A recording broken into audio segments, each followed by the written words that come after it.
Okay. Alright, camera's on. We finished our quiz. We finished our quick write. And now we're going to start our Socratic discussion.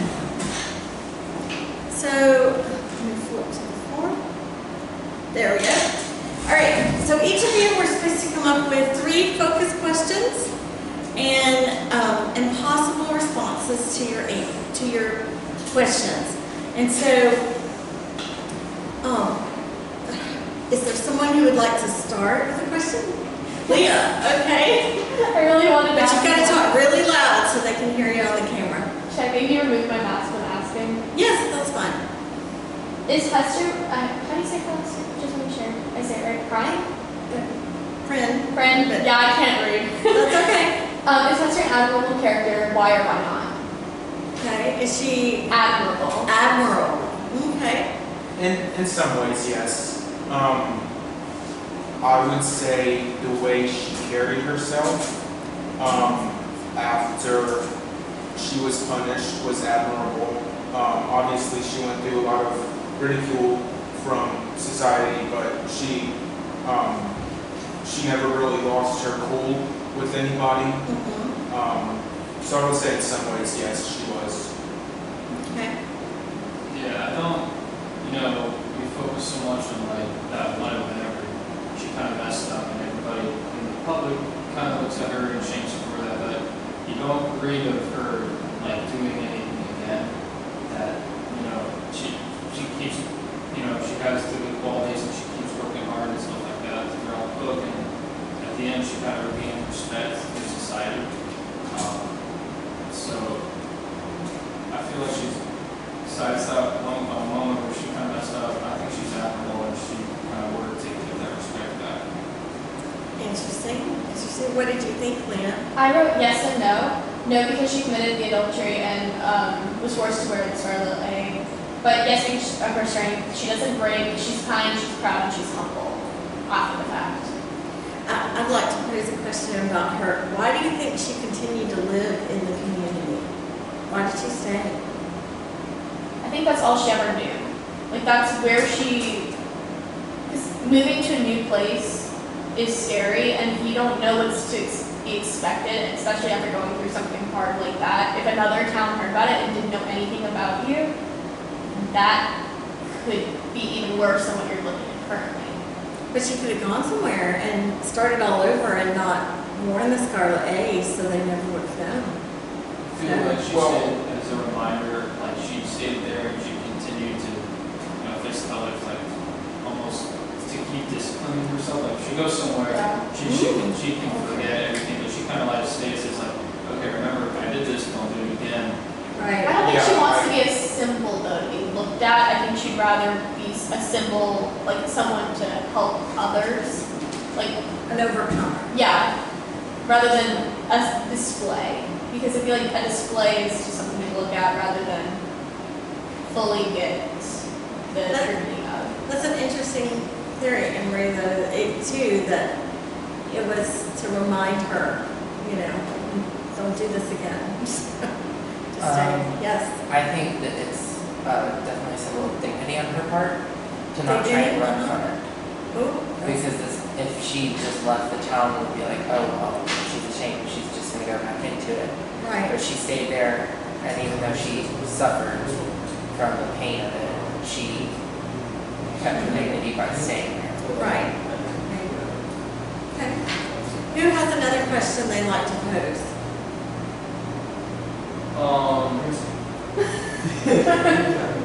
Okay, well this one's it's a different question, it was near the end of the book and it was kind of a comment that the author makes that just kind of, it stopped me for a second, I had to think about it. Okay. I marked this somewhere just because I was going to forget, but the author writes at like the very last part of the chapter, he says, it's a curious subject, I'm going to paraphrase it, whether hatred and love be not the same thing at the thought.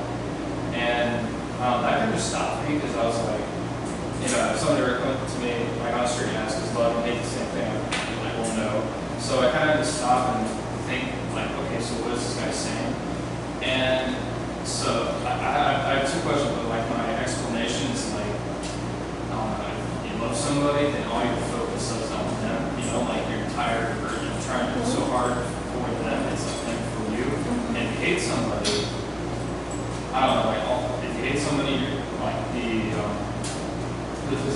all he's doing is focusing on the other person and trying so hard to, it's not love, he's trying to hurt them and do as much as he can to bring them down, but I don't know. So like my question is what do you think is like love and hate the same thing, and like what else is contained about those things? I don't really think my explanation is right or if it captures everything. It's a famous quote. Yeah, so I don't. It's good that you pulled it out. So. It kind of just confused me a little bit. So. Comments? I think that's different for everyone because everyone thinks love and hate as different things or different definitions. So like not everyone's definition of hate is going to be the same as other people. So like for me, hate, I don't really know. For me, hate is like something you're totally against. You have no positive relationship with it. It's something that is just a negative. Well, with love, it's something that's almost always a positive. Like you can find negative flaws in it, but it's never going to be something that will turn into a negative. So I guess you can compare them like being two strong emotions for a human to have with two different things. Can they technically be the same thing? I think they can be, where you take them to the extreme for certain things, if that makes sense. Other comments? I kind of go back to scripture and think about there's different levels of love. There's layer love and there's agape love and so brotherly love and unconditional love. But are there different levels of hate? Or, because I don't think in the Bible there's different levels of hate. It's just hate. And so. I don't like bugs, but do I hate bugs? No. Do I hate certain other things? Yes. More than bugs. Well, we're taught to hate sin, right? So, yeah. Definitely more than bugs. So, but not to hate our brother. Okay. Another question? Ben, do you have one you want to share? Okay. What is the difference between how adultery is viewed now and how it was viewed by Puritan society? Well, that's good. Oh, that's a good question. So I didn't quite hear all of it. You put your mouse back up. What is the difference between how adultery is viewed now and how it was viewed by Puritan society? Okay. How it was viewed like back then versus now? Yeah. Okay. Now There'd be an it's awful lot of just- people with letters A's walking around. Almost everyone would be. Now it's just like, it's just part of the culture. It's just No, the it's thing, just- you know? But I have to argue, maybe in what the media sensationalizes, it's part of the culture. But I know in the circles I run, that's not part of our culture among our friends that are our group that we hang out with, our society. So, but it's certainly not punished like it was back then. It's accepted. It's accepted. Yeah, because I mean, once again, you don't see everybody walking around with Scarlet or A's. But I feel like back then it was definitely probably not as common a thing, and maybe that was why it was punished more harshly. Mm-hmm. Do you think that there's less?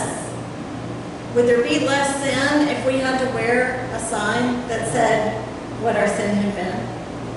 I think people but know. I feel like eventually it almost becomes normal and it loses its meaning. Like they kind of did in the book. I think at one point, like near the end, it was like this Scarlet is like, well, they kind of lost its meaning. All of a sudden, it's changed. So I feel like if everybody were to wear Scarlet letters, they'd find some other reason for it.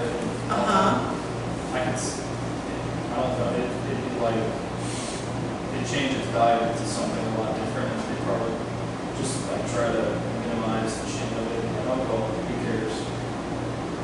I think in the beginning it may be a symbol of like embarrassment, because that's kind of like the purpose of the Scarlet Letter. Mm-hmm. It's not necessarily it's a symbol, but it's mostly a sign of embarrassment for people that have to wear it.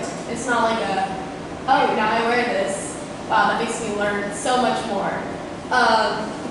So I feel like it would kind of strike, even if everyone had to wear it, because they committed like some sort of sin or something along those lines. I feel like at first you would be embarrassed, but then if you see the amount of people around you having it, it's like, oh, it's really nothing to be embarrassed of because these 3 people in the room out of 5 all have them on too. Like, Well, and that's kind of what I was leading to, is because all have sinned and fallen short of the glory of God. right, Everybody have a sign on for some things. Some more than others though. Yeah, so maybe it would eventually lose its meaning because everybody recognizes, oh, everybody has. Ben, what was your answer to your own question? It's big. I'll barely remember those.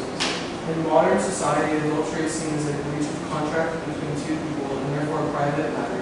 In Puritan society, adultery was seen as a breach of contract between 2 people in the community in which they lived. Very interesting, very interesting. So it was a breach of contract back then with your community, and now it's breach of contract within the marriage, so it's a little bit more But I feel private. like it's not even a contract anymore for most people. Like for most people, it just, that happens. Like for us as Christians, that's something that's important. But I'll look around at the families that I know, because I live in a place where like not a lot of people are Christians, and I'll look around at like my friends and stuff, and I'm like, that what you're doing or what you're saying or like the stuff that you're feeding in is not a like I wouldn't call that a contract. I would just call that like there was never even a contract to begin with because I've never experienced that. So I think if you don't experience that contract with someone or that connection or that importance, there's not going to be. It is, it's all about perspective. You have to go in thinking till death do you part. Without the intent to kill. So, Joshua, do either one of you have a question you want to share? Yes. Out of Prynne, Dimsdale, and Chillingworth, who was most at fault, or was anybody? Who was most at fault? I feel like there was a mixture. Like I don't think it was one main person. I feel like all of them had different aspects that led to the final outcome, in a sense. Like, So you think it was everybody's fault? I mean, I think the whole book was everyone's fault. But I mean, I guess everyone kind of has something to lead to it though. Like no one was perfect in this book. Everybody did have a part to play in why Dimsdale died and why Chillingworth became evil. Yeah. And why Prynne was shamed for the rest of her life. Everyone had a part to play in that, but some had a larger part. Like Prynne committed the initial sin with Dimsdale, but she didn't tell when Chillingworth showed up. She didn't say that was her husband. She just kept it on quiet, and Chillingworth kept it on quiet. But then Chillingworth went and practically tortured Dimsdale because he figured out who had committed the sin of Prynne. Right. So it was like just a big mess. Right, because no one in that story did anything necessarily right. Initially. I mean, near the end, they kind of made up, some of the characters kind of made up for it, in a sense. I guess everyone kind of did. Does anybody have a stronger opinion about is one person's fault over the other? In the quick write, like, it was asking for the victim of the story. And I wrote Prynne as a victim. You think Prynne's the victim? I thought it was Arthur. I thought Arthur was the victim, the final victim, because Prynne overcame her shame and eventually was viewed as a wise character. Wow, you got applause. And Chillingworth destroyed Dimsdale. He never let him forget it until Dimsdale's dying day. He never experienced joy after that sin. He was constantly in pain and agony except for that 1 hour in the forest. So you have to think who's your victim. Once you find out who your victim is, then you can kind of be like, then who caused it all? Because if you said Arthur was your victim. That's why I personally Dimsdale. Arthur was the victim. Chillingworth was Your name. Yeah. That's who I personally think is. Very interesting. So I think once you find out who that victim is, or if you find out who your like antagonist is, like then who's your protagonist in a sense. Very interesting. So Joshua, what was your answer to your own question? Yeah, obviously nobody was perfect, but I said Dimsdale just because Prynne, she was punished and, showed her sin, and still didn't ever confess until the end anyway. And I think a hidden sin is much worse than the sin that you confess personally. Okay. I agree with you on that. Yeah. Josh, did you share a question? Yeah. Okay. Go ahead. This one was kind Quickly. of my personal opinion that I wanted to see what y'all had, but why is the town's judgment upon Hester, though thought to be just, unjust? Can you say again? Why is the town's judgment upon Hester, though thought to be just, unjust? Why is the judgment upon Hester Unjust, essentially. unjust? Even though the entire town viewed it as a just Right. punishment. I think in today's standards, like, it's considered unjust because like no one goes through that awkward really anymore, in a sense, if that makes sense. Like no one's displayed as like a physical reminder. It's just because it's not applicable anymore. Like I can't imagine someone walking around with Scarlet on their chest. And you know, when I first read it, I was like, oh, well, you know, that's not that bad. It's like wearing a name tag. I mean, that's not that bad. Like, That's not that bad of a punishment, You yeah. know, maybe if I lived in, the 1850s, I wouldn't feel that way. I don't know. Okay. I feel like it'd be though unjust because personally, like in today's standard, it could be like wearing a chicken suit in the middle of town square. Who knows? Like I mean, back then, I feel like little things like that had more symbolism than today. Because if you think of like all the stuff that's going on today, like there's different movements that are happening right now, and just because you wear like a little symbol doesn't necessarily mean you support or you don't support it, but you have to do all those little actions to support that movement. So if you think vice versa, if back then wearing that little symbol could really mean a lot more. I'd really encourage anybody who wears any kind of symbol to be sure you've gone to a website, be sure you've checked out exactly what certain organizations believe, because it may not mean What you think? what you think. Yeah. It may not just be a basic 3 words, it may mean more, so. Especially with today's standards, I feel like that's, and like that, I guess that kind of goes with the book too, like if you didn't know, because one of my questions was, what does pearl symbolize? Yes, And I then had that also- question too. Really? What is the role of pearl in the Scarlet Letter? So I had that question too. What did you get as an answer? So she was the price of Hester's adultery in a sense, like she was the price, reminder. The reminder. And like when you think about that too, like that, like it's a symbol. She was a symbol, but she's a person, but she's also a symbol. Like all these little things that you think in today's standards wouldn't be a lot, really did mean a lot back then. If you look closer to the deeper meaning of it, if something like that happened today, but to what today's standards would be considered a big deal, it would be significant. It wouldn't be just like this little. And I feel like Vern was just as much part of the punishment as the A would have been, because every time she, not really knowing what she was doing, like, made a out of like seaweed or whatever, and like showed it to Hester, then that reminded her of her sin. I think Pearl is also like the connection between Hester and Arthur. Yeah. Because throughout the book, Pearl continues to ask questions about the Reverend and tries to, just like super curious about them. And she quite literally is the connection between the two. So I don't know. I feel like to Hester and the Reverend, like I think it's like, okay, so this is what connects us, and keeps on reminding us about what we did and what we are. And then there's a significant point when she loses the Scarlet A, and Pearl doesn't recognize Hester without it. Oh, yeah. Because if you think about it, she grew up knowing that, Right. and she's tied to it. Like she may not realize that, she may not have realized it at the time, but she's tied to that A way more than she believes. And so when you think about her not being able to recognize Hester without the A, that's also a very significant part of the book. At least in my eyes, like that was something that. So, okay, well, I appreciate your your discussion. Let me collect your forms. And I'm sorry that we don't have more time, because y'all are doing a great job.